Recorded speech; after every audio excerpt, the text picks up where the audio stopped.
Very insightful. No, they're great. So I was Yep. watching. So I watched y'all's Fiesta Bowl last night. Um, Yeah, I was just rewatching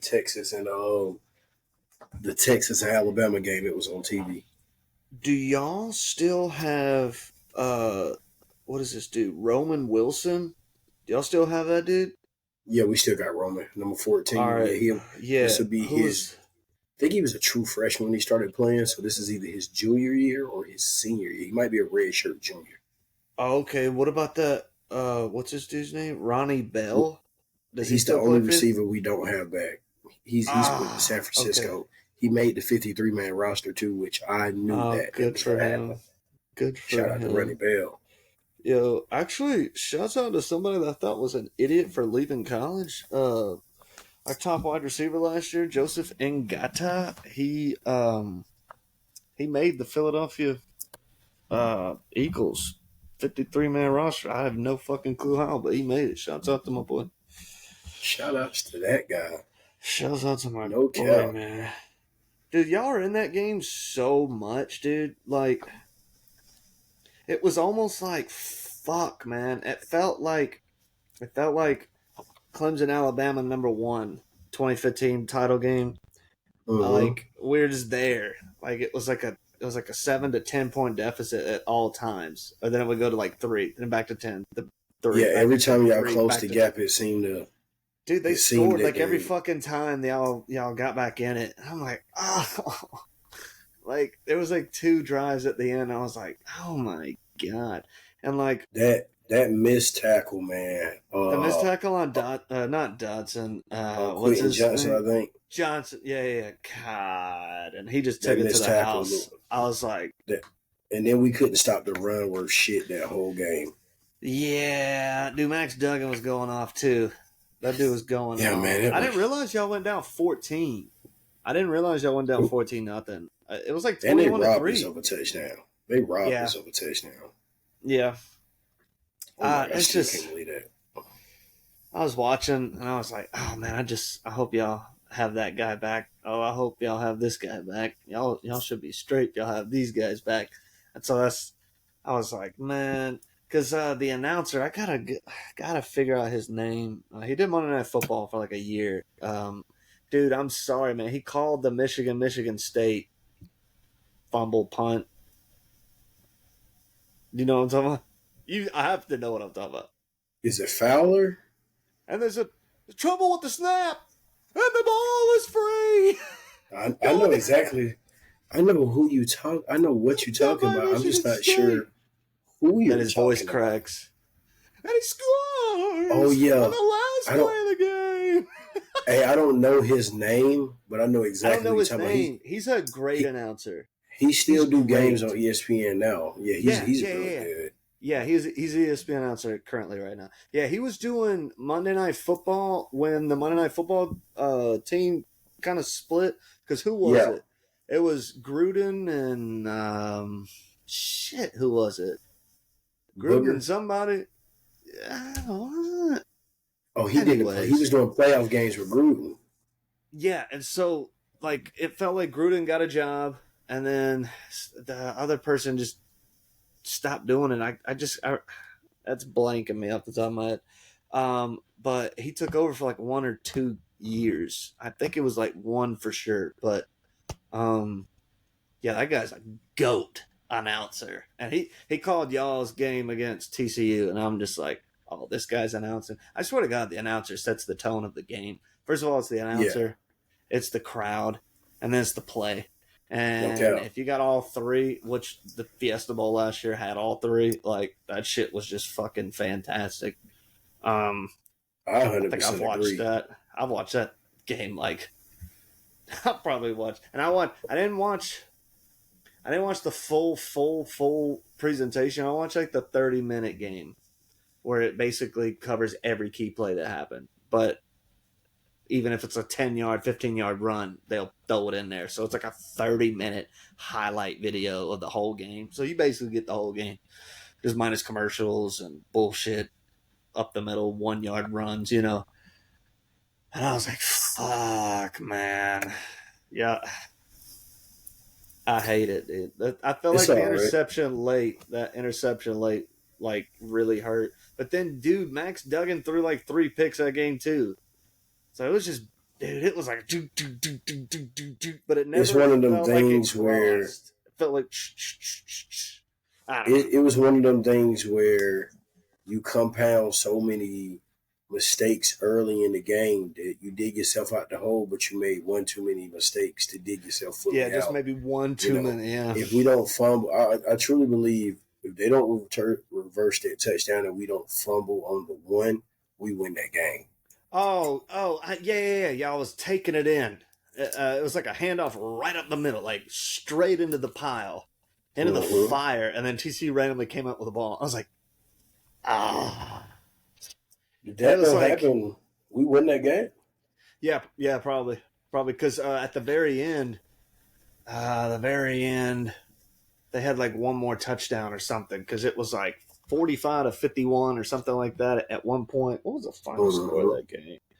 And I was like, okay, it was 45-50. Actually, I want to say before y'all scored 45, it was like, I don't know, 44-38 or 37 or something like that. And I was like, oh shit. And then that turned out, I was like, oh man. Yeah, that And D then Winters Duggan, guy, man, he fucking D Winters, man, he fucking went crazy that game. The linebacker, I think his name was 13. He fucking yeah. went berserk that game, man. McCarthy threw the 2 pick-sixes, dude. The second He pick-six, straight. I don't know how he got disguised so well.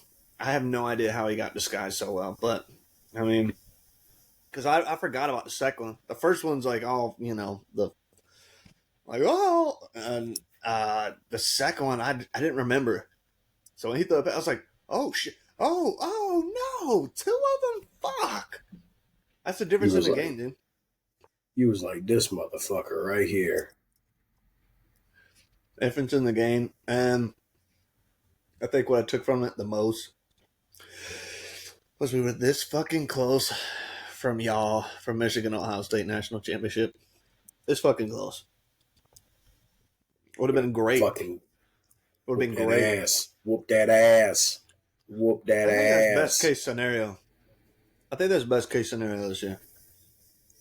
I don't know about the dude. Ohio State, they just announced their quarterback. I've never heard of him though.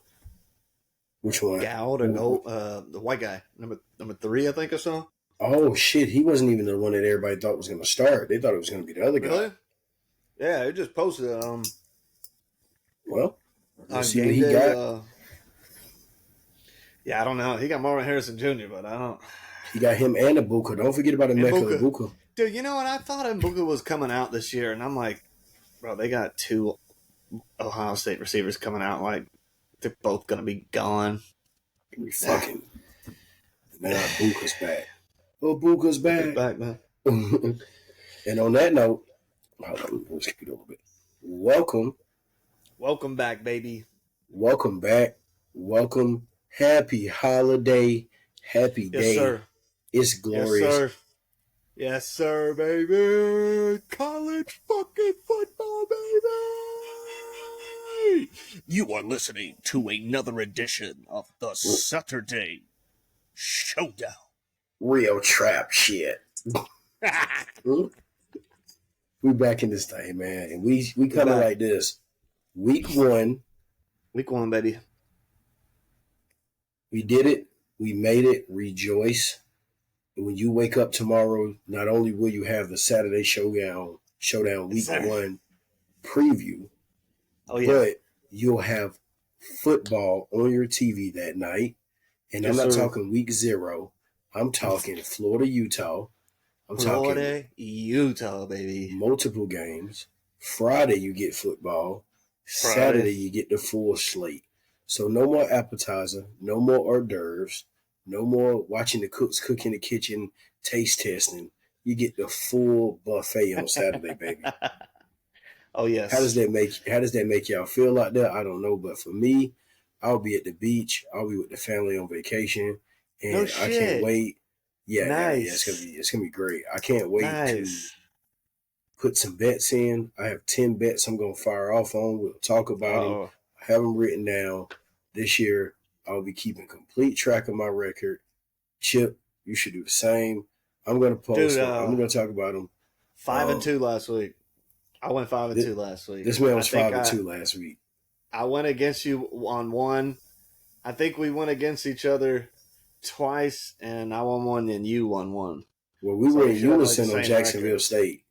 So Jacksonville State, we had Notre Dame. We cashed our first bet. I had Ohio. I feel like I had Ohio because I went back and listened. I was like, all right, we know what happened. I had Ohio go back too. And re-listen. So there was one. Was it the end one? Hold on. Let me go back because I was like, I know. I actually did great week one, which was amazing. I know I had Jacksonville State money line, Ohio +3, and I believe I had the over in the Florida International latte. So I lost on UMass. I picked New Mexico State, and I picked La Tech. Who did I lose? No, maybe I picked San Diego State. I know I lost two of them. Well, San Diego State won outright, and they were 3-point favorites. And you know what? I was watching that game. I took a couple notes from that game. I watched two games in full, so I took notes on Jacksonville State and Miami. Ohio, not Miami, Ohio and San Diego State. And to touch on Jacksonville State first, that was a bullshit targeting call on, I believe it was number 3. It was the safety. That was not a targeting call. That was a clean hit. He got his face across. The Jacksonville State defense is extremely fast. They throw multiple bodies at you. They're pretty good tacklers. They rally to the ball, which was the difference in the game. The play calling for UTEP was atrocious, but when they did take shots down the field, they completed one long, beautiful ball. They got him back in the game to Uriah, something like that. That's his last name, something like that. It's hard to pronounce. Jacksonville State ran the ball all over them. They couldn't pass the ball to save their life. Zion Webb was having a really hard time throwing the ball. But they were able to get explosive runs. They were able to get first downs, and they were able to be multiple in the run game, which I think really hurt UTEP. UTEP had numerous chances to win this game. In the end, the final play of the game, I like the design, just bad execution from UTEP. They kind of ran a running back motion out, and they kept trying to run a pick play for the running back, kind of like a wheel. And the two receivers kind of ran into each other and ran into the running back. And he was either the safety or the corner. He kind of just sat on it all and just waited for the ball to get thrown. And as soon as the quarterback threw it, he just made a beeline to in front of all three of the guys and just snatched it. And then as far as the Ohio game goes, Rourke, the Canadian slinger, their Canadian quarterback, he was knocked out the game early. They weren't protecting either quarterback. The backup came in and threw 2 interceptions, which was really costly because San Diego State really struggled to move the ball in this game and capitalize on all the opportunities. But Ohio, on the other hand, just the quarterback was very inaccurate. They had so many deep shots that they had to these receivers that were getting open, and he just couldn't hit them. So hopefully the quarterback's back next week for Ohio because it's definitely something to monitor. I'm not sure if it was a concussion or I think it was a concussion. So, those are 2 games I watched, and I pretty much wrote the notes down. That's what I had from week 0 slate. Yeah, just a beautiful opening game. Notre Dame, just beautiful. Like I called you like right before kickoff. I was just like, man, the visuals are just absolutely stunning, just absolutely beautiful. And I'm like, dude, this is what it's all about, man. This is what it's all about. It's finally here, bro. I was so fucking pumped. And then my son's like, let's go swimming, bro.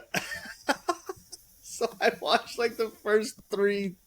I think it was like the first three drives, dude, and I was in the pool, which is hilarious. But didn't really miss much, you know. Didn't miss anything. No, didn't miss much, dude. You missed the slaughtering. Yeah, Sam Hartman was fucking hang out surgical. with. Oh man, could he throw the fucking football last Saturday, man? He was just, dude. He, like you said, he just raises the ceiling where it needed to be. Notre Dame's team. He raised the ceiling. Hey man, of the team.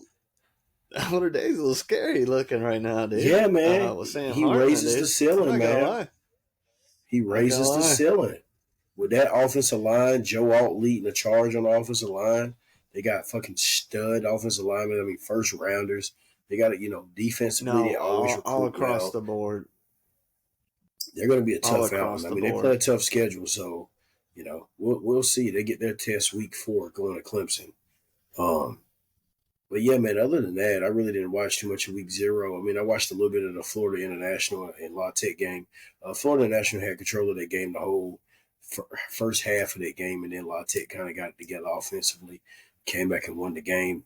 Hank Bachmeier was playing absolutely atrocious at the beginning. Glad he was able to get that together. Really, that big offensive line at SMU, I mean, La Tech just kind of took over. That's really what. This is week 1. Week 1. And when we look at week 1 slate, I sent you over the list of games I was interested to talk about. I didn't know if you added any in. No, no, not really. These are just all perfect, honestly. This is 14 total games. 14 total games, all ranging from Friday through Monday. So, yes, we're going to cover the Sunday and the Monday games, even though you'll get the review on Monday. We're going to go ahead and preview Clemson Duke for Monday's game because you might as well just get that analysis now so you're able to form an opinion, or maybe we can help you, lean a certain way. But let's start, obviously, with the marquee game on Thursday. Florida versus Utah. Florida Gators. This was a Utah thriller of a game last year with Anthony Richardson and Cam Rising in it. I felt like Richardson submitted himself on the Heisman top 5 after that game. I know it was week 1. Give me a break, everybody. Well, you couldn't go anywhere without seeing that clip. Athletic plays. Dude, he had one of the most athletic plays I've ever seen in my life. That pump fake 360 touchdown was one of the craziest things I've ever seen, dude. I've never seen anything like that. You couldn't go anywhere without seeing that clip for like the next 2 weeks. Oh, sure, dude. I was like, hey, this dude's a Heisman favorite right now. Like, that was like a Heisman moment week 1. Like, nah, you didn't just submit it like second week of the season or the 8th week. You finally did it. Like, no, that dude submitted that shit week 1. And I was like, this is fucking fantastic. And then the sudden decline, dude. Sudden decline. Yeah, over the year, dude. This team wasn't that great last year. Obviously, Utah coming off their season that they had last year, able to beat USC again for the 3rd time in a row. Without Cam Rising in this game, neither one. Yeah, they don't beat him 3 times total. Last 3 times they played. Cam Rising just kind of owns him, man. He just kind of fucking just puts that stamp on him. He plants that fucking flag on their back. He's just riding high when he played them, man. He's like, USC, the Trojans? Oh, smoke them. Like, easy pack. I felt like it was also the stupid fingernail polish that the Heisman Trophy winner was rocking that night, a.k.a. fuck Utah. Sometimes I see stuff like that, and I just know to not bet a team. Like, Joe Burrow, I think it was the Buffalo game. Serious. He came dripped out. I was like, I got to go bet Joe Burrow right now. He not losing this game. He dripped the fuck out. So when I seen that shit from Caleb Williams, I was like, Tulane's going to fucking smoke them. Yeah. I was like, Tulane's going to smoke them, and they're going to use the fucking Utah too. But when you look at Florida and Utah obviously comes in as the number 14 team ranked in the country. The spread, the total is 44 in this game. Utah is 4.5-point favorites. Minus 200 on the money line for Utah, plus 170 for Florida. It is juiced to the plus 4.5, minus 115. So a lot of the money coming in on Florida. With the quarterback uncertainty for both teams. This, like we said, this game last year was a thriller, and Utah couldn't stop the run. More of the same this year. I imagine down here in Florida, They're looking to establish Etienne and the other running back that they have to help out the inexperienced and young quarterback. Well, it's Graham Mertz, right? So I'm not going to say inexperienced. I'm just going to say downright bad quarterback, Graham Mertz. If Cam Rising was playing in this game, I would ride with Utah. Because 100%. Because of the quarterback uncertainty in Utah, Graham Mertz is on the other side. As much I'd like to fade Graham Mertz, I will be staying away from this game. I trust Billy Napier to get something out of his offense. I don't know what this Florida defense is going to look like. Utah lost a lot, but they also retool, and they're usually a pretty good team on defense. That being said, they couldn't stop this team from running the ball. It'll be more the same this year. Let's see if they can correct their wrongs from last year and bring home the dub. I expect Utah to win this game, but I am staying away from this game altogether, total inside. I don't want nothing to do with either one. Really? Interesting. Dude, give me Utah, man. Give me Utah. Give me the atmosphere. Give me week 1. I know the Cam Rising, no Cam, but man, I need some action tomorrow, man. Give me Utah. Give me Utah all the way. Now, here's the difference between Chip and Puffy. So Puffy's going to give you every statistical betting aspect of the game. And brother, I'm just going to give you the winner. That's just me, man. I'm still getting used to the beautiful part. I'm still, we just we lock in, dude. Not saying you don't pick winners, but like, bro, you know the betting aspect. And dude, I was telling one of my buddies asked me about how the podcast is going. I was like, it's going great, dude, honestly. And I think he didn't think we recorded after the first one because I was like, hella like, hey, we record, blah, blah, and he was like, y'all still recording? I was like, fuck yeah, bro. You obviously ain't listening. We're 11 podcasts in. Yeah, we've done 11 podcasts. What the fuck? We on YouTube, we on Spotify, we on Apple Play, Apple Music, Apple whatever the fuck. Come on, man. Apple everything, I told him basically, I was like, this is the gist. This is a college football podcast. This ain't no two guys come on here and shoot the shit. No, like, yeah, we do in the maybe the beginning, maybe the end, but like, this is a college football analytical podcast. Mm-hmm. All right, we're talking about stats, we're talking about money line, we're talking over unders. I feel like you do a beautiful job by giving all that information that I need, because I figure out what I need to know. And then I jump into this, and then you give me that extra little nugget to make me think. I'm like, no, I'm good with that pick. I'm good with the pick. I'm good with it, because there's been a couple times when we were doing the conference previews where I was like, I got him winning this game. You was like, oh no, I got him losing. I was like, oh shit, maybe I should think about that game a little bit more, and then I would make my choice, but.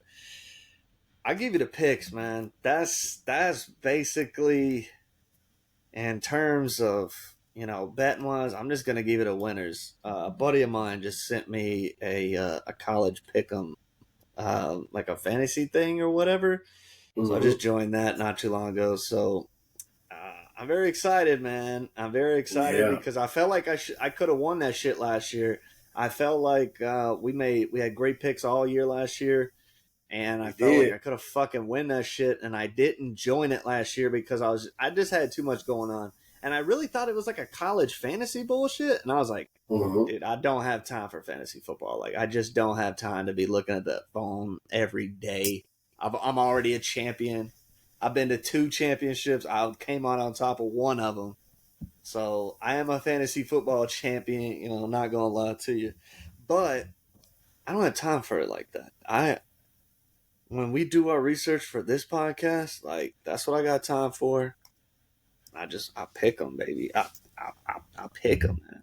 And we're going to be 2 podcasts a week now, so like, this ain't just like, oh, we turn the mic on and the camera and we just record.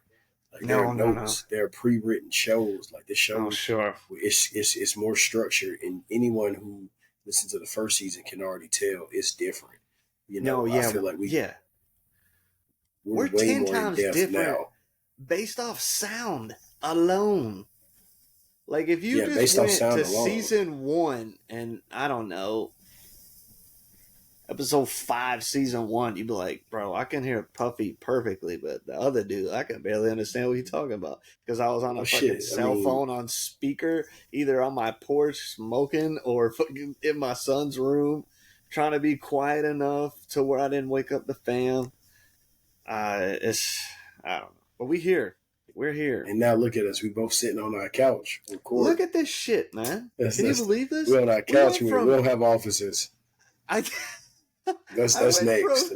Yeah, that's nice. The place to record is next. Literally just speaker, talking to you on speaker, phone on the chest, just lean back on the porch, just chilling, dude. And look at us now. Mic'd up. Dude, I gotta send. You gotta send me your Cash App, dude. You got notes. I got all kind of notepads. You gotta send me your Cash App so I can send you that shit for the fucking microphone. I'll send you my Cash App, dude. If I turn this camera around, y'all will see a stack of notebooks right there. From research last year, I do 2 podcasts, so I have NFL notes from last year. I haven't even started my NFL show. I plan on doing an over-under podcast next week. And that's going to be my only off-season show I do. I'm going to do 2 off-season shows. Win totals and then season predictions like MVP, division winner, shit like that. You got MVP I have right a stack of notebooks. I'm going with my 2 picks to win MVP are Lamar Jackson and Justin Herbert. Justin Herbert? I'm sorry, man. But I feel like people are giving the Chargers too much of a benefit of the doubt for losing that fucking playoff game last year. I'm a pull for my boy Trevor, man. I watched that game this is more of a Jags fan. And bro, we endured that whole game, dude. We endured the whole game. That was a great game. That's a great game. Unbelievable game, dude. I wore my Trevor Lawrence Jags jersey the whole game, bro. It got to halftime. I don't remember the score at halftime, but Trevor done threw 4 picks at halftime. And I remember looking to my boy. I was like, shit, man, what you trying to do right now? You trying to turn this shit? He sat back. He was like, you know what? Fuck it. Nah, man, we gonna ride with this. I was like, shit. All right. Because it was like, dude, I think 24-3, I think, at halftime. Or maybe it's 24-0 at halftime. I can't remember it. But it was like, yikes, dude. And I remember thinking to myself, like, fuck, do I take this jersey off right now? Like, Trevor was on pace for the worst playoff performance by a quarterback in the history of the league. And I'm like, oh, man, this is fucking trash, dude. And, dude, I kept the jersey on. We kept the fucking game on. We smoked 2 at halftime. Came out. Witness history. Man. And everyone doesn't say shit about the Chargers blowing that shit, man. Oh, they definitely got a pass. They got a pass or some shit? And like, they definitely got a pass. I don't get it. A lot of other teams would get shit all off season. If Lamar Jackson did that shit, they'd be on his ass all season. If Josh Allen did that shit, they'd be on his ass all off season. But for some reason, they just passed. Well, this is more of my Justin Herbert thing is more of a bump because of Kellen Moore than anything. They're going to throw the ball more. He's already one of the best passes in the league. He just got a brand new weapon. Yeah, I think they got a trio of receivers. Wide receivers. A great running back behind them. And the tight ends. Gerald Everett's a good receiving tight end. This is just more of a play on that. Trevor. They're a good team. Bro. They're a very This is my thing with the Jaguars. And this ain't no Tennessee Titans. This is not a Tennessee Titans bias because this is a man who had Trevor. This is a man who had Trevor Lawrence on his preseason show last year. Quarterbacks had Trevor Lawrence number 10 already. And they told me I was crazy. And I told them this is foreshadowing because you believe me now. Listen to me now, believe me later on. I've always believed in the talent. And Doug Peterson, that match made in heaven. Oh my God, dude! People just seem to forget. Beautiful. This is just one thing I like to point out to people. I'm not taking anything away from Jags. I think they'll be fantastic on offense this year. I truly do. Calvin Ridley's going to go off. I do. I've always liked ET. Hey, I've always liked ET. I've always said when y'all had them teams back in the day, he was the best player, not Trevor. Nobody ever wants to say it. He was the heart of the team, not Trevor. ETN, brother. ETN. He was the best player. But this is my thing that gives me pause with the Jags. When the Jaguars went on their run, we were 7-3, and they were 3-7. Then we started getting historically injured for the second year in a row, and we didn't win another game the rest of the year. But we were 7-3 before that. They had that lucky win in Baltimore. They had the lucky win in Dallas to help them get there, and we had them beat Week 18 with Josh Dobbs and a bunch of backups on offense. I watched that fumble. I remember that strip sack. We had them beat with a makeshift offensive line and a bunch of guys, and we had them beat. That game we had them win. So it took the Jags getting into the playoffs took a 7-game losing streak, a historic amount of injuries, and a bunch of blown games from teams that were better than them. I'm not saying the Jags can't do it, and I'm not saying that they rightfully should be favored to win the division. What I'm saying is they're not sneaking up on nobody this year. People know they're going to throw the ball more this year. They're aware that their defense isn't really anything to write home about. They still struggle to rush the passer. They lost their best. They lost the two people who generated the most pressure for them. Their offensive line, I hate that. They're not that good, and their tackle is suspended for the first 6 games. So ain't that a bitch, man? My thing is this: I believe the Jags they'll be straight. They play a first place schedule this year, and that's much different. And I'm just saying, we'll be there. We got a defense. The offense, if the offensive line is average, there's no question we definitely win the division. That's the only thing. If our offensive line is just average, we're winning the division, no problem. Because we're going to have our offensive line is not bad.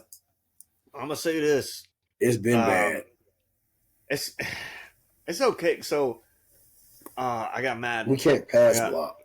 I got 24, and they got basically, if you've played 2K, you're my player. All that extracurricular bullshit in 2K now. Ooh. Basically, Madden's got that now.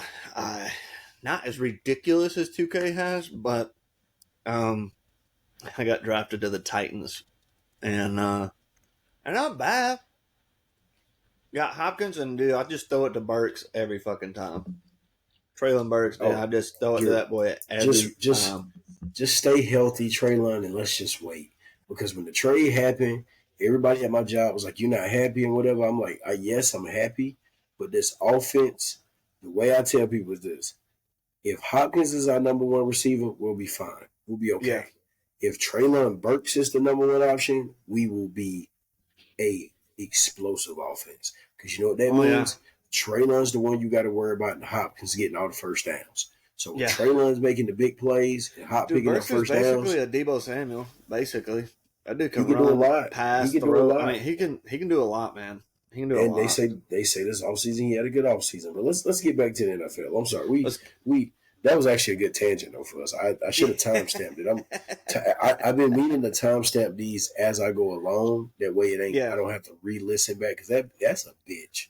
Doing no conference previews, timestamping 12 teams. It's like, damn, what was we talking about here? But you get good analysis. And I will say, to touch back on your original point, doing all those conference previews, when I went through the slate, it made the slate easier to pick out, and it made my bets easier to just go ahead and hit my eye the numbers because we had so much information.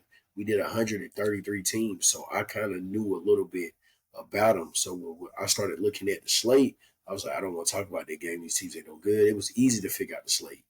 It was easy to figure out. It was easy to figure out the bets that we were going to be able to make. It was easy to figure out the bets that I was going to want to make. But where, that's what the beautiful part about the Saturday Showdown. Oh, yeah. You make the picks, you give your analysis, which is always great analysis because you watch the games and you're insightful and you're knowledgeable about the product. But where I come in is I do the betting and I talk the numbers. And the good thing about it is the site gives me the numbers. I'm not one of these people who have my own formula, who make his own numbers.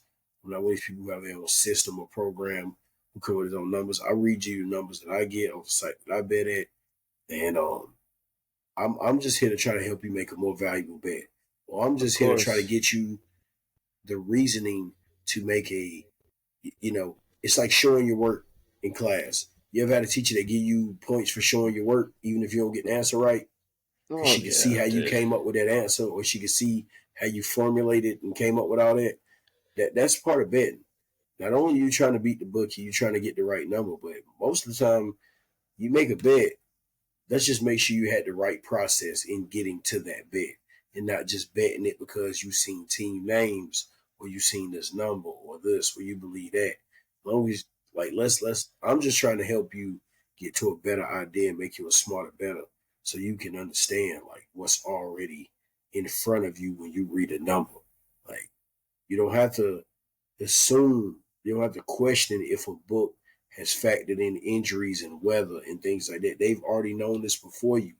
Your job is to figure out the angle that you can take. Now, we could get deeper into numbers and do team totals and first halves, but that's a whole nother spectrum I'm not trying to get into. I'm just here to talk about the total. I'm just here to talk about the games. And speaking of that, let's go to Nebraska, Minnesota. Let's go. Nebraska, Minnesota. Is Nebraska, Minnesota a Thursday or Friday night game? It is, I think that is. Oh, I asked it. It's right in front of my face. That's tomorrow. It's a Thursday. Okay. Thursday. So Minnesota comes in as a 7-point favorite. The total of 43. Minnesota's minus 280 on the money line, plus 130 for Nebraska, minus 110 on the. If you're just gonna bet the spread, the total is juiced to the over. This is Matt Rhule's first game with his new team. Yeah, I'm excited for that. Actually, see if he can actually new coaches. Resume PJ Fleck. We know who PJ Fleck is. He's a guy who usually routinely gets his team to overachieve, go over their win total. When I look at this game, I've already told my buddy, he asked me about this game because he wants some juice tomorrow. I'm staying away from either number. I don't trust Nebraska to cover. 7-point dogs. They could be pretty bad this year. Also, don't think Minnesota is going to be anything to write home about. Do I feel comfortable laying a full touchdown with Minnesota at home? No, I don't. Why is it on the list? Because it's one of the better games that come on Thursday. It's two teams in the same conference. Should be pretty exciting. See Matt Rhule back in college football. This is what he does, but typically he needs time. So, yeah. No, he's definitely like a program builder. So, like, that dude's definitely not a, like, first year, second year, like, 10-win team. Like, that dude will... You're talking about a guy who said on a national press conference that the Carolina Panthers were 7 years away from a Super Bowl. Buddy, that was 2 coaching tenures away from a Super Bowl. Like, get the fuck out of here, dude. I'm trying to figure out how he came up with 7 years, my damn self. But that's just me. Dude. I feel like we're 4, maybe 5, because Bryce Young, the Bryce Young experiment, it's now, it's live. We'll see.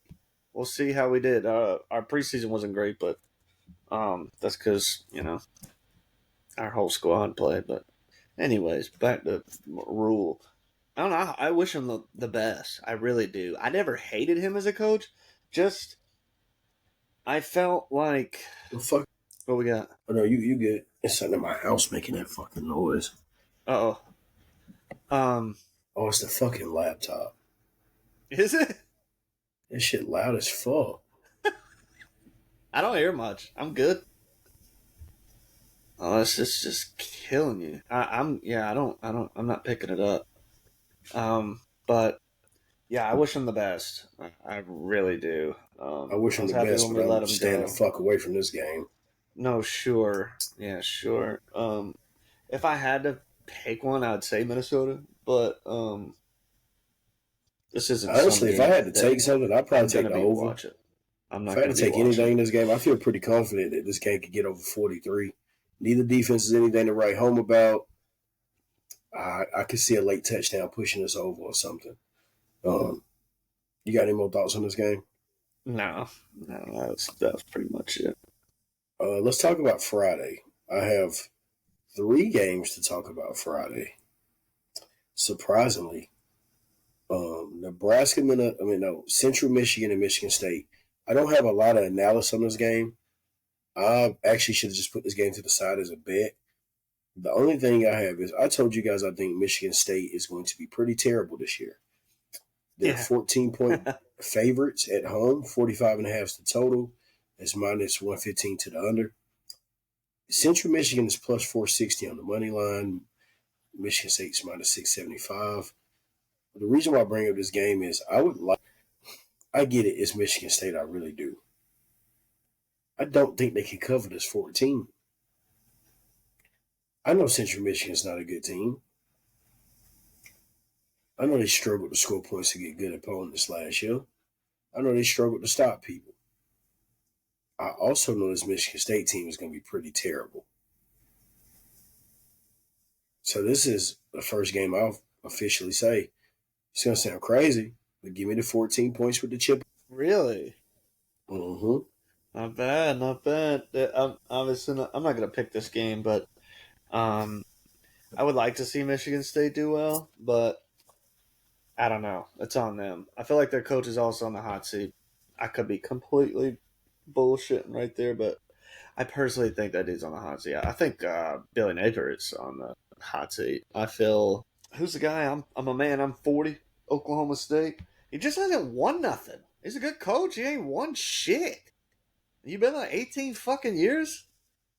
Scare money don't make no money, baby. I don't understand that shit. I don't know. I don't know if Dabo sticks around.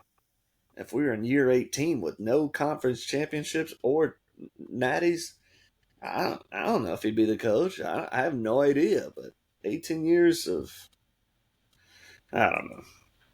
That's Oklahoma State though. I'm taking Central Michigan. They got a lot of returning production on defense.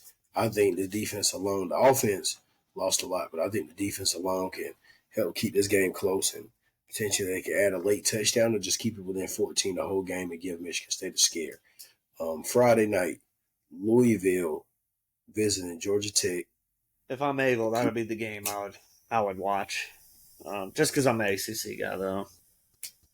I would probably tune into this. The total's 49. Georgia Tech 7.5-point dogs plus 240 on the money line. You get even money if you just bet Louisville to cover the 7.5. This really just boils down to how bad you think Georgia Tech is and how many points Louisville can score with their new offense. Jeff Brown coming over with their new offense. Yeah. Remember, we talked about in the ACC preview. Louisville should have a pretty easy schedule. They shouldn't lose them but a handful of games. This is a neutral site ball game, though. I will say, this is in Mercedes Benz. This is a game I feel like Louisville can win. I don't want to discourage anybody from laying the 7.5 because Georgia Tech's pretty awful. If you could just get it at 7, just get it at 7, not 7. I feel that. Did they fire their coach last year at Georgia Tech? No, he's back. No, he's back. He had him playing good last year. He's back. Okay. Good. Yeah, I don't know. I don't know, man. I like Louisville to win. Yeah, man, I ain't gonna be no fucking pansy, man. Give me Louisville. I don't. I got Louisville win the game. I just don't think Georgia Tech has the skill players to. I don't know, man. That one's tough for me. My in-laws. I think they'll score Louisville. early. I'm gonna go with the Cardinals. I think Georgia Tech will score early, but I think Louisville will just. I think they'll score. What Louisville will just keep scoring. I don't think Georgia Tech better keep pace.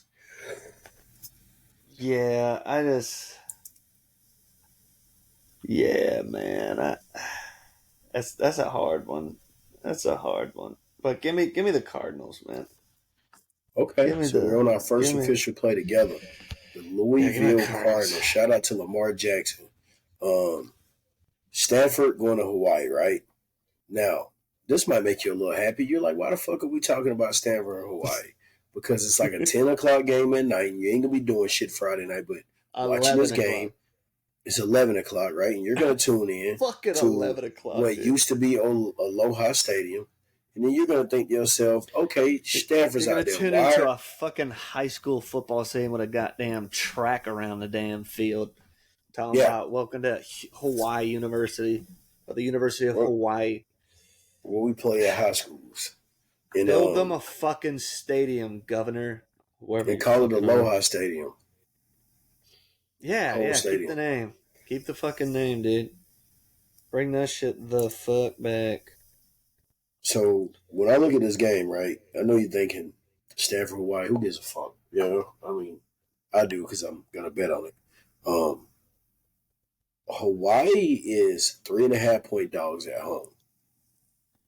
Total of 58.5. Which is crazy. They're plus 145 on the money line. It's so crazy that I'm going to tell you guys right now. I have it written down already. I have 10. Well, I have 11 now because I put Central Michigan on my thing. But Hawaii plus 3.5. Give it to me against Stanford. Stanford's got a new coach, new system. They're going from all that power running. They're going to be trying to implement something different. Hawaii's already played a game. Hawaii doesn't have to travel. Give me Hawaii to cover the 3. Nice. I'm not going to make a pick in the game. Not really worried about one thing. I just think it's 11 o'clock at night. That's crazy. That's awesome. So you might, if you're up late on a Saturday, you'll have football till 2 a.m. Pretty much. That's at me, least. Basically. At least 2 a.m. So that's fucking lit. But I think it's obvious because it's an extra. You got your West Coast, and it's an extra in the middle of the fucking ocean. So, give him an extra hour for. That's crazy. So you ready to talk Saturday slate? Let's do it, man. Let's do it. That is the latest game of the week. Yeah, I've ever probably seen. To be honest, 11 o'clock at night. So, all right, let's hit it. Once we get the Saturday slate, right? And I know you think, and damn, these guys got a ton of games. Not necessarily. I think I have like 9 games left. And it doesn't start until 3:30. I don't have a single noon game to talk about. I don't have a single noon game. Let me scroll and make sure I still don't want to talk about a single noon game. Because I was looking at it. I was like, there's nothing worth talking about at noon. I was going to talk. No, that's not worth talking. Tennessee's going to crush Virginia. I probably should put that down as, okay, naturally I should probably talk Colorado TCU, right? That's the only game I'll be watching really in the morning. Obviously, I don't have it written down. I don't have a play on this game. TCU lost a ton of talent last year. Obviously, national championship runner-ups. Colorado, Deion Sanders bringing in 70 players from the transfer portal. Big name recruits. TCU gets their quarterback back. They're aiming to make some noise in the Big 12, but man, Jackson State's. Not Jackson State, sorry. Colorado. I'm thinking of Prime. Colorado. When they looking to do something unprecedented, man. We've never seen anything like this. 70 players coming from the transfer portal, poaching a lot of great players. We've never seen anything. This could either be an abject disaster or this could be fantastic. It's just too rich for my blood. I don't want to risk it. It's 20.5. Give me the Horned Frogs, obviously. Give me the Horned Frogs by like 30, man. I hope I'm wrong, but give me the fucking Horned Frogs by like 30. You're locked in. What is? Okay, the number's 20.5-point favorite. Dude, if you got them by 30, we just don't know. We don't know enough shit about Colorado, man. Anybody who's making a definite opinion about this, you have no idea what listen to that. About, you know they don't know 70 new players. 70 new fucking players. That's a whole roster. They treated it like an NFL training camp, basically, like a team. And you're gonna tell me that you know for a fact this is gonna be bad when we know Shedeur Sanders is a good quarterback. We know Shiloh Sanders can play defense. They got Travis Hunter. He's a good quarterback, yeah. We know they pass rushers come from the SEC. They signed a bunch of different talent from all over. And you telling me we just know that this is going to happen? Of course we don't know anything. We just have to see it in the market. I'll tell you what, though, as soon as we do know, the market's going to react. So pay attention and get in. Put an asterisk. Give me 25, not 30. I just put you as the original spread. I just got you saying I'm covered in spread. All right, yeah. Give me the Horned Frogs. Let's move along to the Boise State Broncos. 3:30 visiting Washington. Love the game. Number 10 Washington. Get our first glimpse of the Heisman candidate. Oh yeah, my Huskies, my Pac-12 winner Huskies, -14. They're at home. 58.5 is the total. Plus 450 is the money line for Boise State. When I look at this game, Boise State obviously favored to win the Mountain West Conference. Right up there. New quarterback. Well, Taylor Green ain't a new quarterback. He took over last year. But it'll be his first full year as a starter. Washington returns Michael Penix Jr., potential Heisman Trophy winner, or Heisman Trophy finalist. Whatever you think he's going to be this year, I think he's going to put up excellent numbers. And then I don't know how to say the receiver's last name, but his name's Romeo. I can't say his last name. He's a first-round receiver. So obviously, Boise State got their work cut out for them. The number's 14. I'm not interested in the spread. I'm more interested in the total of 58.5. I definitely see this game going over 58.5. Washington consistently scores in the 30s. They can do that easily on Boise State's defense, and Boise State can return the favor by putting up a nice 20 piece of their own. You need this game to get somewhere between 20.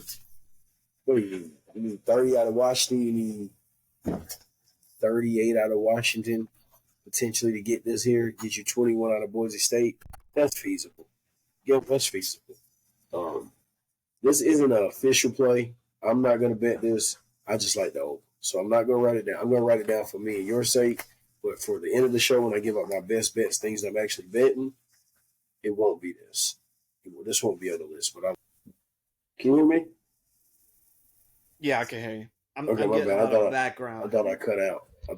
Yeah, my lady just got home from work. So yeah. So I do this in the front room. Like we said, man, we trapping this out, y'all. Y'all give us enough likes, enough reviews. Y'all subscribe, y'all share enough. And then, next year we might have an office, a little building we can record. It'd be nice. We deck it out and paint it up. But that would be great. I'm not gonna lie, that would be amazing. Well, you know what? I'm manifesting it. We will. Yeah. Next year we will have that. Look how far we got in 1 year. Look how far we've gotten in 1 year, dude. Come on. A platform studio. And then the year after that, we'll be doing this show, but then eventually, man, we're going to be doing this every day, and then we're going to have subsets of podcasts underneath it, and we'll have a whole network. We'll have a whole network 100%. Based on the showdown. You got any thoughts on this Washington Boise State game? No, I'm just very excited to see Penix on a big stage. Not that he hasn't played on one, but I'm so excited for him this year, man. Heisman candidate so high.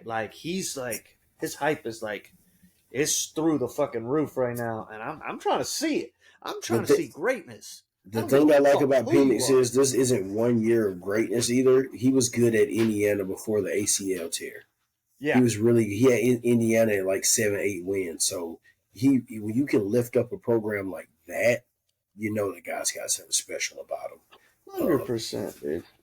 You ready to talk about your favorite team in the world? Let's talk UTSA in Houston. The Roadrunners, baby. You got the Roadrunners visiting the Cougars, who we faded like crazy last year. Minus 125. I didn't even. Yeah, minus 125 for UTSA, plus 105 for Houston on the money line. Plus 2 is the spread, total of 60. Man. I'm so excited to see this offense.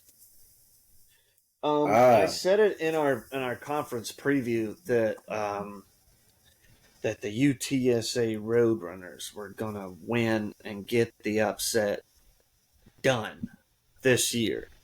I'm still on it. That's like the number one. I was like the number one play I had coming into this year. I was like, look, UTSA had a good ride last year. They're gonna ride the momentum into this year, and I got them winning, upsetting Houston week 1. Come on, put it in the fucking calendar. You know what's crazy? They're the favorite. UTSA's favorite. Dude, I saw that. I was looking at the pick'ems, and I was like, "Oh fuck, they're favored, man." So if they do win, like this, it's not gonna be that crazy of like a take. You know what I'm saying? I was like, "Fuck, man." You know what though? Pick 'em. But in the pick'em, the pick'em, it was like a 80-13 or 80 to. It was like 83 to 16 or 17 or something like that percentage wise on who picked who. So I'm like, I feel good. You know what? I'm still confident. Yeah, I'm still We're in lockstep.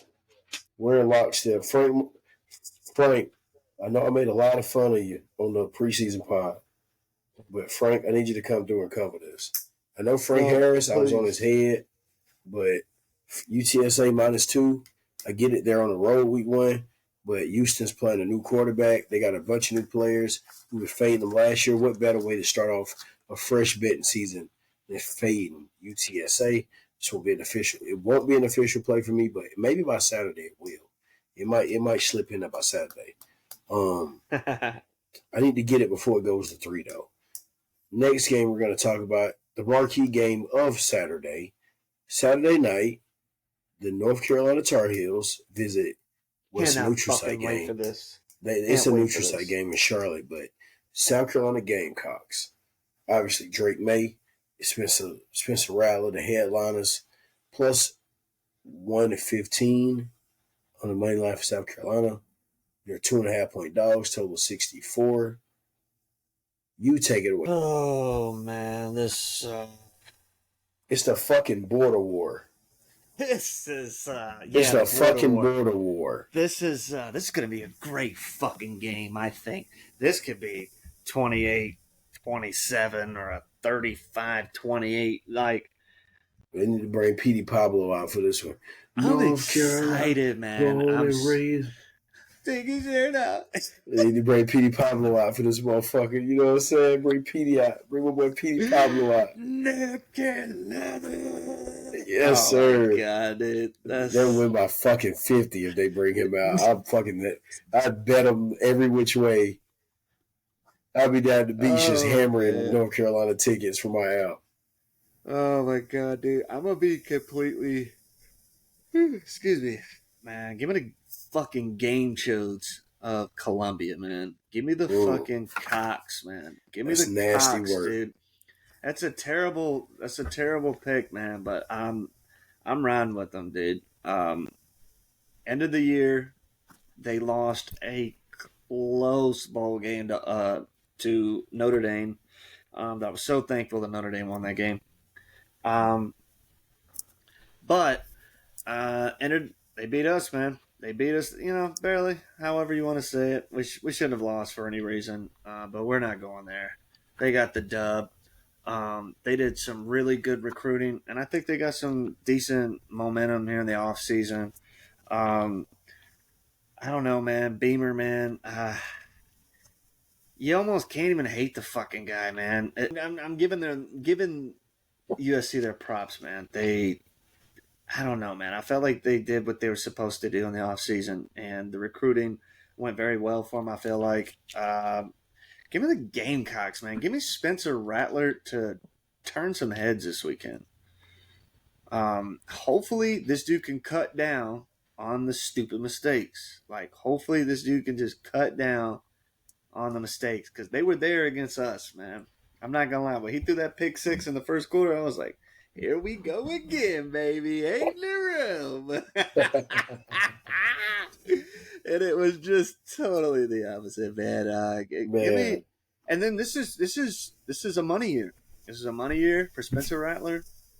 Ding, ding, ding. He's a possible top. He's I'd probably give him like a top 5, top 6 quarterback coming out. It's a real good quarterback class. If he wants to solidify himself up there, he has to limit the turnovers this year and elevate. He got to elevate this team. He has to, because they got to win the games that they're supposed to win. Oh yeah, for sure. But I feel like so they won. No, they lost. They lost to Missouri at home. There's a very uncharacteristic loss, and then like the next week or maybe like 2 weeks later, you beat Tennessee at home. Why keep people keep doing that to Missouri? I think Missouri's going to be better than South Carolina this year. I don't see. They almost beat Georgia last year. Yeah, but that was some weird shit going on, and it was in Missouri. Okay. They let me down. They let me down on that upset, man. They let me the fuck down on that upset, man. We're showing down on this game right here. I will be taking the North Carolina Tar Heels. I know this is our first one that we're picking against each other. I like it. I know you think, damn, how the fuck you gonna pick North Carolina when you be bashing Gene Chizik? I'm about to bash him right now. He's a fucking terrible defensive coordinator. I fully expect South Carolina to get a bunch of fucking explosive plays and touchdowns that they should have never got if they had a competent defensive coordinator. The problem is both defenses are bad. South Carolina's defense was very bad against the run last year. I didn't expect it to change. And they lost their 2 top corners. So passing opportunities are going to be there. That's the one thing I think North Carolina has the better team. I think North Carolina has the better team. I think South Carolina might have a better coaching. North Carolina got a better team. And they got the better quarterback. And I believe when it comes down to it, Drake may have found a way to get this done. Is it Gene Chizik? That's the one that's with North Carolina now? Yeah, it's the defensive coordinator. Dude, I think that guy's licking his fucking chops at Mac Brown, just like croaking over. Or just giving up the reins. And like this dude. Like, I feel like, because I saw so at the ACC network, they have this thing this year or this offseason. It's like what is it fucking called? ACC road trip or whatever the fuck. And they go to every campus and they film at practice. They show the coaches interacting with players. And bro, it just seems like Gene Chizik is just waiting for Mac Brown to either just pass or retire or just give it up. Because dude, Mac Brown, man, that dude's old as shit, man. Shout out the to AD, the 06 Horns, but come on, dude. If the athletic director for North Carolina hires Gene Chizik to be the coach after watching his defense last year and this year, he needs to be tested he need a 10-panel drug test. He need to be tested for every drug. He need a 15-panel drug test. And an exorcism. Because there's no way you can watch that shit that happened last year. I've seen high school coaches call better game plans. I've seen little league teams tackle better. It's malpractice if you hire Gene Chizik to be your defense coordinator. It's just what it looked like to me. Your head coach. He looked like he was like taking over practice and working more one-on-one. Does he come with Cam Newton? No. Does he come with 20-whatever-year-old Cam Newton that he had? If it doesn't come with him, you keep it. If it don't come with that Cam, you good. If you put that Cam on that team, I don't care who around him, he's probably going to the Natty. Probably. So, yeah, we're head-to-head on this one. Can't wait. We'll definitely be texting. Toledo versus Illinois. Know what you're thinking. What kind of shit is this? I'm not going to lie, dude. I'm literally, I have my magazine open, the Toledo right now. Because one of the picks, this is our MAC conference favorite. Yeah, our champ. So I'm like, shit, can they potentially pull up the upset? The reason why I put it on the list is I'm thinking is Brett Bielema, Illinois team just lost Chase Brown. They just lost a host of other defensive players to the draft. One being a first-round pick in their corner, Devin Witherspoon. They lost their safety, Sidney Brown. They lost a ton. In comes the MAC Conference preseason favorite. Pretty heavy of a favorite. Dude, yeah, man. I don't 9.5 points. Oh, no, man. I don't have an official play on this game. I just want to let you guys know that there's a MAC Conference favorite traveling to Illinois this weekend. A team that struggles to score points. And the total's and the spread's 9.5. It's a night game. I'm gonna be tuning in a little bit. I think Toledo can pull it. Though, say I'm just not willing to pull the trigger and put this on either list. Fuck, man. I have to do they're on the pick'em. If you had to, all right. I'm just throwing it out there. This isn't for the Saturday Showdown. You're on the college pick'em. Toledo or Illinois. To win or cover the spread, just the spread. Win, just an outright pick the winner. Dude, this is the one Illinois. That I'm like. You think Illinois will just win it? Just because they're at home, I feel like they'll drive them. That's what I'm thinking. It's at home. It's at night. I don't know. I'm not gonna pick that shit till tomorrow, I think. Okay, ain't nothing wrong with it. I'm gonna wait. I just don't know, man. I just don't know, and then I don't want to be like, I fucking know. Because basically, I'll post my official plays on Instagram and Twitter. Like, I'll make sure I get them out there when I'm actually playing. 97% of America has picked Illinois so far. I don't know out of how many fucking people, but I'd still take Toledo on the spread. Like, if I'm not picking straight up just to win, I'm talking about the points. Yeah, this one's just it goes to 10. Give me Toledo. Okay, bet it up, down. Give me Toledo, and that's for damn sure. That's Toledo for the spread. Yeah, only for the spread. Yeah. Only for the spread, like mustard. West Virginia, Penn State. West Virginia visiting Penn State. Penn State's 20.5 point favorite, total of 50. I think West Virginia's going to be better than people think. That's the reason why I put this game down. It'll definitely be a competitive game. Do I think the total goes over? Penn State has an awesome defense, and you're not gonna get very many opportunities to put it in the ball in the end zone. And West Virginia has to capitalize when they do. Yeah, 100%. As far as 20, that might be a little bit too much. They're going to be way too much for West Virginia, in my opinion. I got Penn State all the way at home. There's no way, man. There's no way. Will Grier, he just got cut by the Cowboys yesterday, but he ain't suiting up. Hell no, he ain't suiting up. You know what I'm saying? He ain't suiting up. Geno Smith ain't suiting up out there. Fuck no. Stedman Bailey and fucking all them ain't coming back. Fuck no. I wrote this game down mostly because, we get the Drew Allar era. We finally get to see what he got. But I was looking at the total of 50, and I'm kind of like, Penn State's defense is awesome. How many points you need out of West Virginia to get this? What's the number, real quick? It's 50. Oof. 21? Maybe? Ooh. I don't even know if they get 21. It could be like a 42-14 game. That's why I'm staying away from everything. 35-17. That's a tough one, man. That's why I'm staying away from this game. This game would have been good late in the season, though, about week 5 or week 6. Next game I want to talk about is, this is going to sting some people. South Alabama visiting Tulane. Dude. South Alabama's plus 215 on the money line. The spread is 6.5 and the total is 52. Welcome to a money line underdog bet.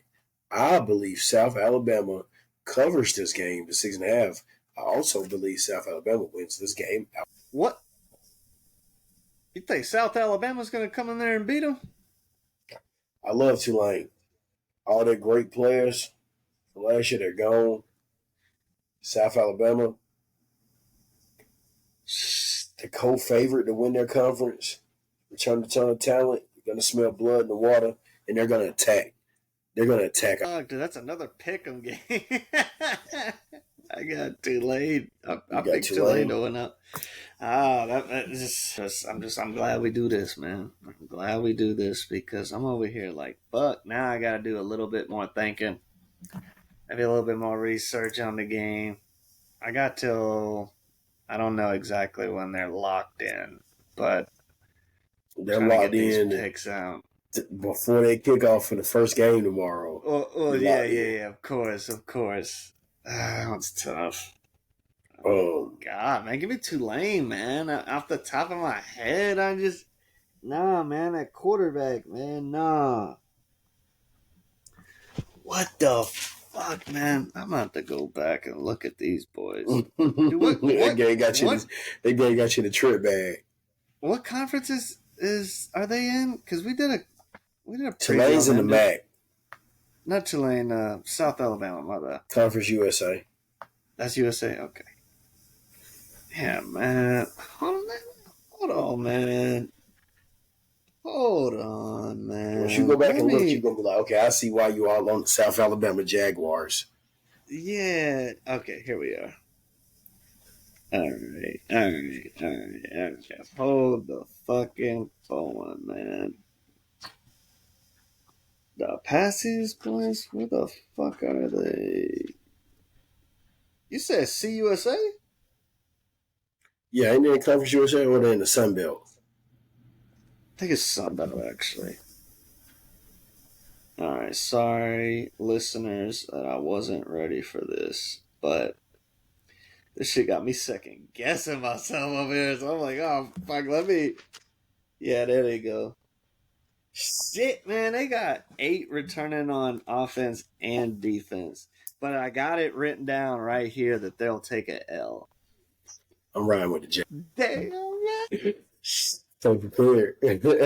I came prepared, man. The off-season previews, but I was re-listening to some of them, just helping me get to where I need to be.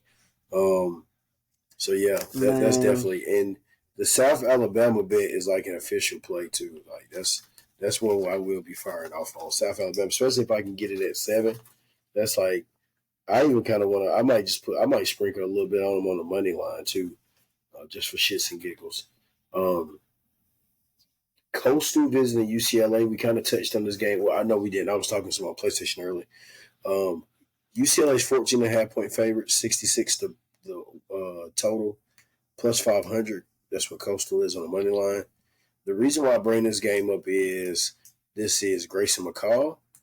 This is Chip Kelly's first year without DTR.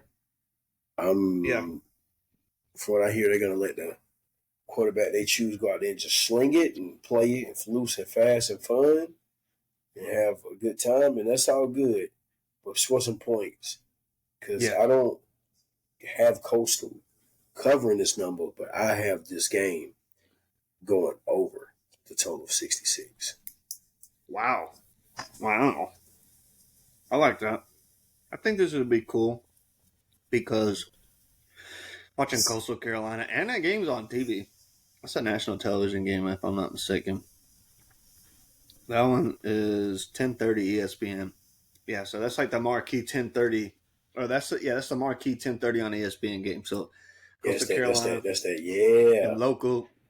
Them local Myrtle Beach boys going to UCLA. I think it'll be a beautiful game, a beautiful matchup.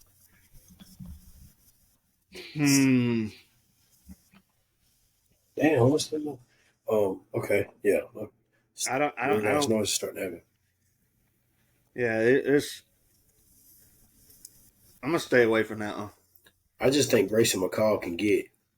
I think Grayson McCall is good for 24 to 28 points. UCLA's secondary is atrocious. If he gets to 28 points, it should be really nothing for UCLA to hang up points all on this Coastal defense. So yeah, I'm going with that. I'm going to put it down. That's official. One of my plays on the show, of course. All right, I only have 2 more games left right now, so let's get to let's get to the marquee matchup of the whole weekend. Number 5 LSU visiting Florida State. What is Florida State ranked? What is Florida State ranked? 4. I didn't have run out. If I'm not Florida mistaken, State. Plus 120. That's what Florida State is in the money line. 2.5. I'm sorry. They're number 8. They're number 8. Number 8, Florida State. 2.5 point dogs. 56.5 total. I don't really have too much analysis. We know what LSU is, a team that's got national title hopes, college football playoff implications. On this game, same with Florida State. Both of them want to win their conferences. Both of them want to get in the playoffs. Starts with beating up on each other, of course, the war. What the fuck? I want to bet. Everything in me tells me to bet LSU. Now, give me the, excuse me, man. I think a firework went off. But I want to bet the Seminoles. Check in on this. Give me the Bayou Bengals of LSU. I want to bet the Seminoles. I want to bet with Johnny Wilson. I want to bet with Travis and them guys. I want to believe that Jared versus his defense is going to be able to make this game very difficult for Jaden Daniels. But I also know Jaden Daniels is improved under Chip Kelly. I know the offensive line will be ready to play. I know LSU, they were brought in 15,000 snaps from the transfer portal. And that is enough for me to make a lean and say, I'm going to be following you right along with the Bayou Bengals to win this game. I really want to see Daniels take another step.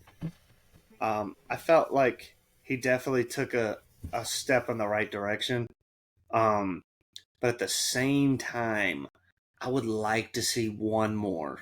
I'd like to see like another step up for LSU. And this is the stage to do it.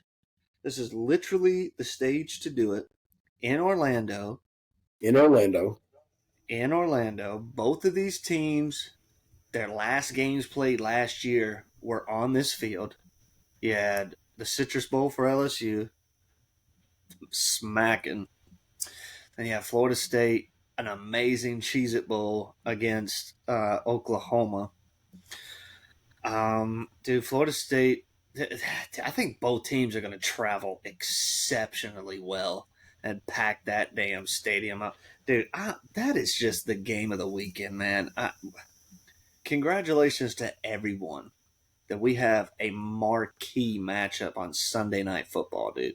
Like, oh my! They really know how to give you that good Sunday feel, dude. I mean, this is just a beautiful matchup. An unbelievable game last year in New Orleans. Brian Kelly, brother, you should have went for 2. It was too much momentum riding on them Bengals last year, and at least on that last drive. I told my brother, I don't know, I can't remember if I watched it with them or if we were just on the phone, if we were just constantly texting, but I told my brother, I was like, oh man, they should have went for 2. I would have went for fucking 2. Fuck it. So, hey, if you got the momentum and you rolling and, it's been a tough game and you just, you happy to be right there just in that chance to win the game, sometimes you got to say fuck it and roll the dice and go win the game. Sometimes you just got to say fuck it, man. So, with that being said, man, dude, Florida State, man, this is another team, man. This is an uncomfortable situation for Clemson fans, man. I really am State. just. We're going head to head. Florida State had an unbelievable. I got Florida State going to the college football playoffs, so we're going head to head. You do. Transfer portal opportunities for Florida State. They took advantage. Mike Norvell, he is finally starting to come into his own. Florida State, man, they ain't won the title since 14, coming up on 10 years that they have not been in the spotlight, man. Jordan Travis is an exceptional talent, unbelievable talent. That's my guy. I think he's like 3. He's like top 5 or top 3 in the Heisman like preseason rankings right now. He I can think come out this year too. He's another one of them quarterbacks we talk about. Just an unbelievable quarterback class. He's just an athlete, man. He's a winner, dude. Now I will say I watched Florida State a lot last year.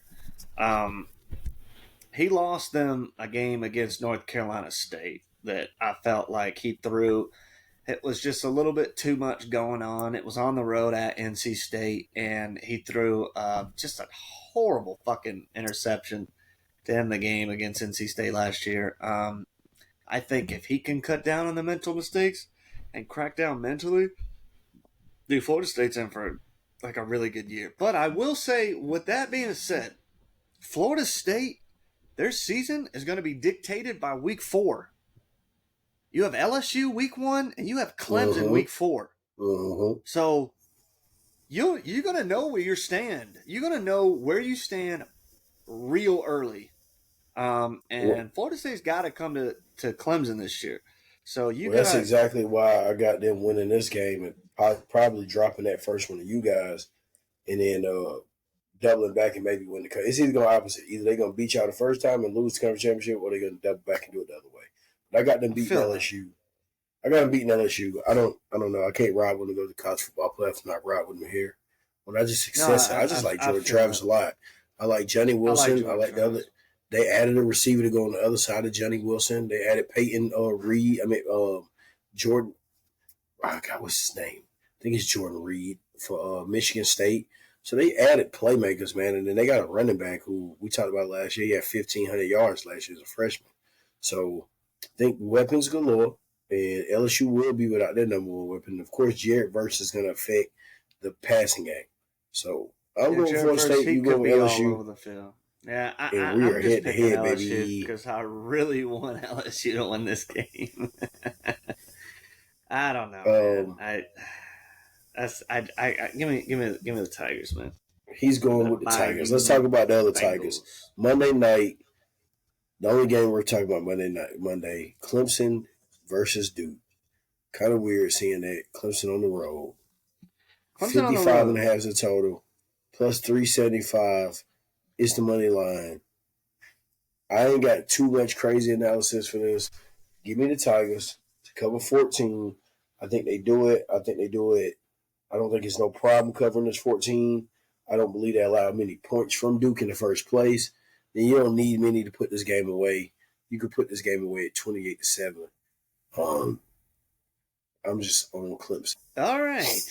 Monday night. That's the last game, right? Last game of the slate. So I'm excited, man. Mike Elko. The coach from watching Duke, the baby monitor. Duke. He had to he turned the team around last year. I just don't see him doing it this year. The defense for Clemson is just going to be fucking harassing Riley Leonard all night. They're going to need to play their A+ game in order to even compete. Ain't happening. Those are the games. That's it. Those are the games. All right, so I do have the bets written down though. Ball hawking the baby monitor right there. He was tossing and turning. Dude, You're Clemson. So I think that this is okay. So this is Garrett Riley, highest paid probably coordinator in the fucking nation right now. He's gonna fix that offense. He's gonna fix, dude, bro. We've just been a leaking oil machine the last 2 years, and I think he's here to clog all the holes.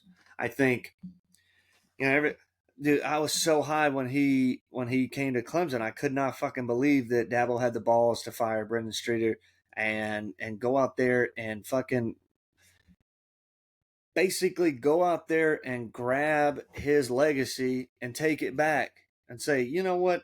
Fuck this. Fuck all y'all.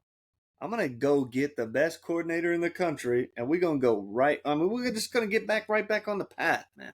Get right back on track to a trip to the playoff, man. I don't understand how a coaching decision last year, basically a coaching error. Who knows, man? If DJ is replaced in the Carolina game, who knows? We don't really play what ifs. At least I don't. You never know. I think Garrett Riley comes in, he fixes a lot of things, and he takes Cade Klubnik to the next level.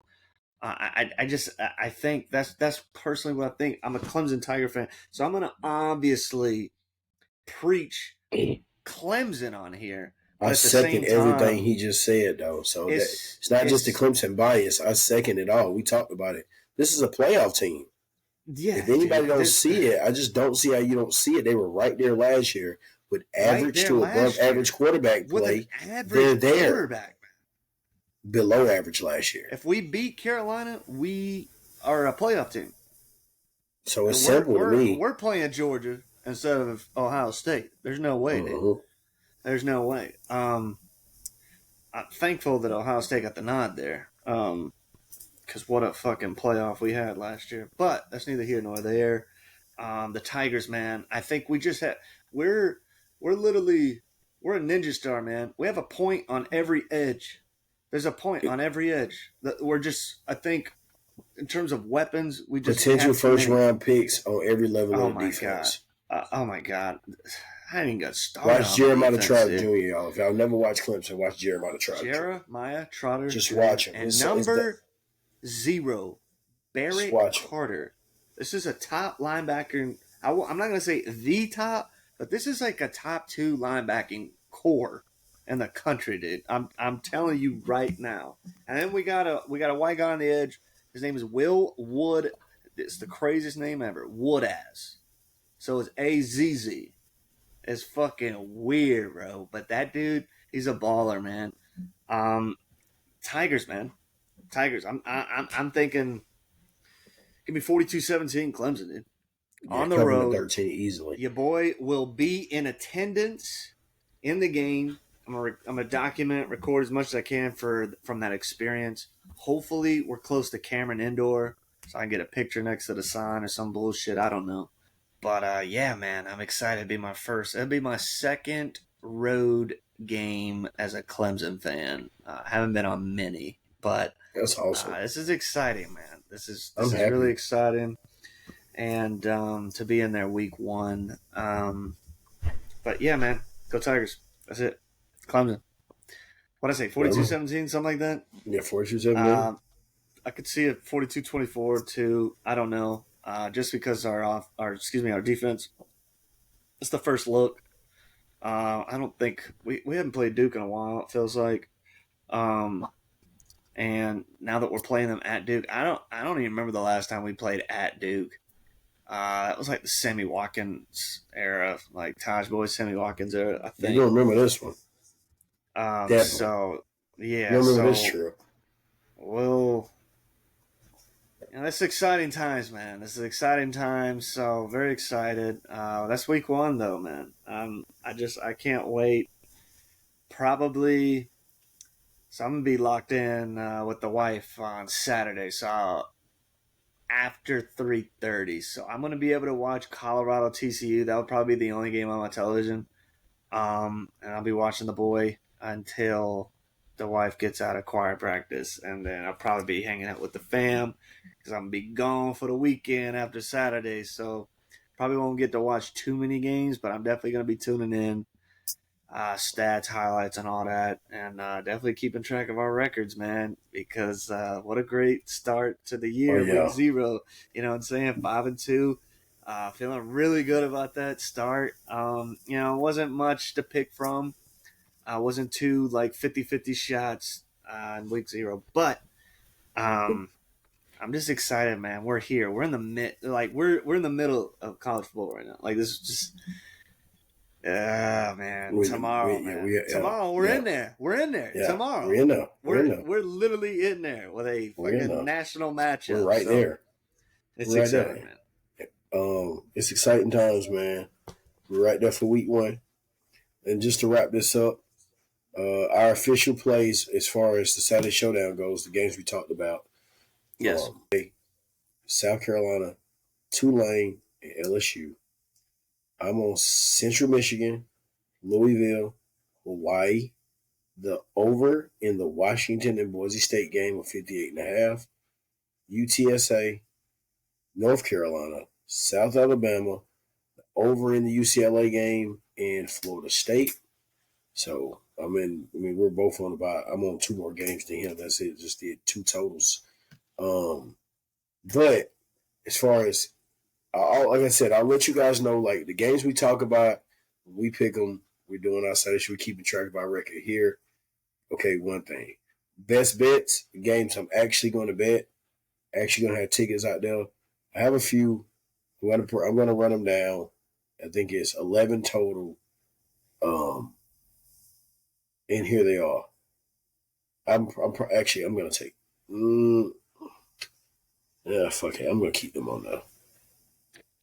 Oklahoma, 36.5. They play the Arkansas State Butch Jones team. Arkansas State was atrocious on defense last year. So was Oklahoma. Difference is Oklahoma is way more talented, and they're going to be out for something to prove. And sometimes you got to squash that bug in week 1 to get that confidence up. So 36.5, I think they'll score upwards of 48-50. Hawaii plus 3.5. Told you it's a real bet I had written down. I really believe how Hawaii could win outright. So of course, give me Hawaii plus 3.5. Give me Liberty minus 9.5, and I take exactly who Liberty playing. Bowling Green. Bowling Green is going to be one of the worst teams in their conference, one of the worst teams in NCAA. So I definitely will be fading them. Give me La Tech and SMU over 66.5. Obviously, you've seen La Tech score 30 last week. They have the capability, but this is more of a play on SMU, and explosive as that offense I believe is going to be. They're literally 4 receivers deep, and I believe this game is going to be a shootout because La Tech is going to have to score to keep up, which I don't think they'll be able to do, but I needed to get to about 66.5. Boston College minus 8. Boston College is taking on Northern Illinois. Northern Illinois is going to be one of the worst teams in college football. They are one of the worst teams in their conference. Boston College is going to be better. Phil Jerkovich is going, yes, but they get a bump from that. He was often injured and often turning the ball over. I believe Boston College can beat this team by 8 points. My favorite bet of the whole weekend, Akron plus 10 at Temple. Temple shouldn't be favored by 10 points against anyone, let alone Akron. I know Akron was bad last year. I know they gave up 59 sacks. I know they gave up 33 points per game, but they also lost 6 games by 1 score. And DJ Irons has the ability to put some points on the board. I believe this is another one of them games they lose by 1 score. Give me Akron plus 10. Colorado State. Colorado State is going on the road, and they are playing. If I'm correct, no, they're not playing Cal. Colorado State is going on the road, and they will be taking on. 1 second. I know I didn't pass this damn game already. I had it right here. Who the fuck is Colorado State playing? I had it written down, dog. Colorado State. Let me look it up real quick. I'm on the wrong day. I'm on Saturday. I think I need to be on Friday. I think it is a Friday game. Dude, I don't see this game at all. I wrote it down. I really just wrote down the. Come on, all football games. Let's see. Colorado State. We're talking about the Rams, right? Yeah. Oh, they're playing Washington State. I watched over twice.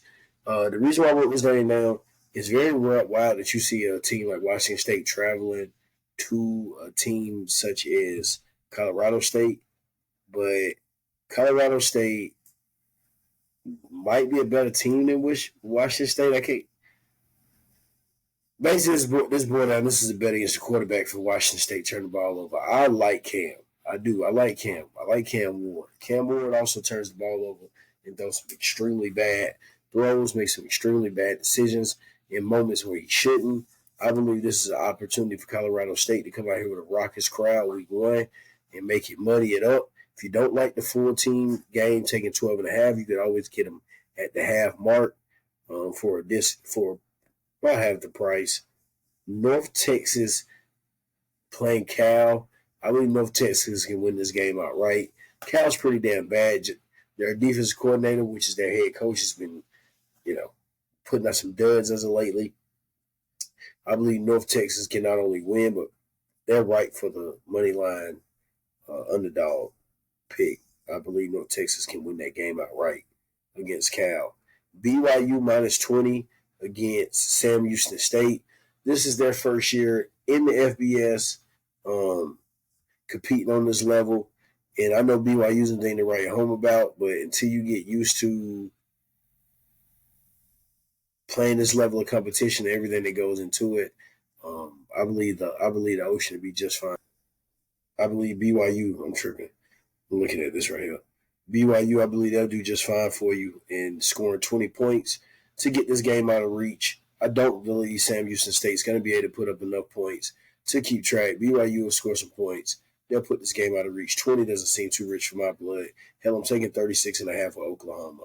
Clemson minus 13 against Duke. We've already discussed that. That's one of my favorite bets. And, of course, South Alabama minus 6.5. But if you can get it at 7, get it at 7. I would even sprinkle some on the money line. Those are my 11 best bets. I will be betting all those games unless I decide to change. If I change any one of them, as you've seen, I was kind of bullish on BYU. So if I change any one of them, it's probably BYU. But I'm definitely sticking with North Texas and Colorado State to Akron. All those dogs, I think they have a good chance to win those games outright.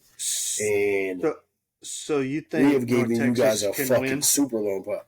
Yeah, I think North Texas can win that game. I do. Okay, I really do. That's another pick on the wrong. I think they can beat. I think they can beat Cal. Cal's not good. They're bad. Cal's really bad last year. They barely compete in games. They don't score a lot of points, and I believe North Texas, with the return of production they got, they'll be able to make some plays on offense, and the defense isn't a complete pushover. Damn, man, we went for almost an hour and 45 minutes. No, this was probably the best podcast we've done in a long time. Then the mic went. Soon as the end comes, you just cut. You just cut out. That's crazy. The mic going to start acting stupid. I guess that's our cue to get off. That might just be our cue. We appreciate y'all we appreciate y'all listening, reviewing, commenting, seeing some comments. Please. Continue to share it. Share it like crazy. Tomorrow, all weekend, I'm going to be posting clips all weekend. Get some great sound bites. But, man, this has been the Saturday Showdown. Week 1 Saturday preview. Showdown, baby. This is Puffy. This is Chip.